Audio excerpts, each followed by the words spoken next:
আজকের সেলফি আমাদের জীবনের একটি অঙ্গ হয়ে গেছে। সোশ্যাল মিডিয়া, সেলফি স্টিক, স্মার্টফোনের প্রতিটি মুহূর্তের ছবি। কিন্তু কখনো কি ভেবেছেন প্রথম সেলফি কে তুলেছিলেন বা কিভাবে সেলফি শব্দের অস্তিত্ব পেয়েছিল? আজকের এই দুনিয়ায় যেখানে সেলফি তো আমাদের দৈনন্দিন জীবনের অংশ, সেখানে 1839 সালে সেই প্রথম সেলফির পিছনে একটি অসাধারণ গল্প লুকিয়ে রয়েছে। 1839 সালের ফটোগ্রাফি ছিল একটি নতুন ও অচেনা বিজ্ঞান।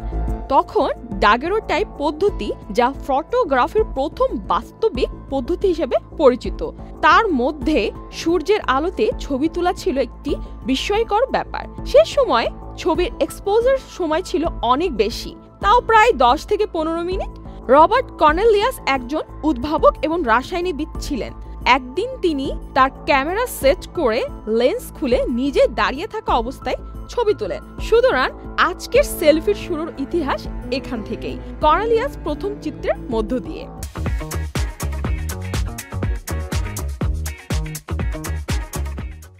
কর্নেলিয়াস একটি অসাধারণ প্রযুক্তিগত চ্যালেঞ্জ গ্রহণ করেছিলেন। তার ব্যবহৃত ডাগেরোটাইপ পদ্ধতিতে ছবির রেকর্ডিং করতে দীর্ঘ সময় লাগত।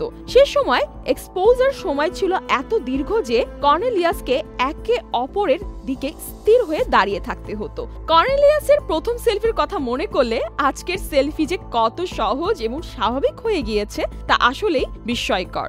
স্মার্টফোনের একটি ক্লিকে মুহূর্তের ছবি তুলে সেলফি নিয়ে আমরা অবাধে সোশ্যাল মিডিয়ার প্ল্যাটফর্মে ভাগ করে থাকি। কিন্তু তার প্রথম সেলফির পিছনে ছিল না কোনো ফ্ল্যাশ বা আধুনিক প্রযুক্তি, বরং ছিল প্রযুক্তির এক প্রাথমিক ব্যবহার এবং সময়ের সাথে সাথে একজন মানুষের উদ্ভাবনী চিন্তা। আজকের সেলফি যেভাবে আমাদের দৈনন্দিন জীবনের অংশ, রবার্ট কর্নেলিয়াসের সেলফির প্রথম পদক্ষেপ সেই দিনটি সাক্ষী। কিন্তু মজার ব্যাপার হচ্ছে, ফটোগ্রাফি নিয়ে কর্নেলিয়াসের আগ্রহ ছিল সীমাবদ্ধ।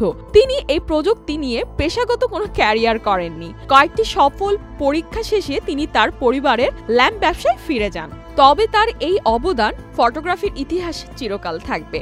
এটি শুধু একটি সেলফি ছিল না, এটি ছিল ইতিহাসের প্রথম ছবি, যা আজকের ডিজিটাল সেলফির পথ প্রদর্শক হয়ে আছে। ফারজিয়া হোসেন, চ্যানেল আই।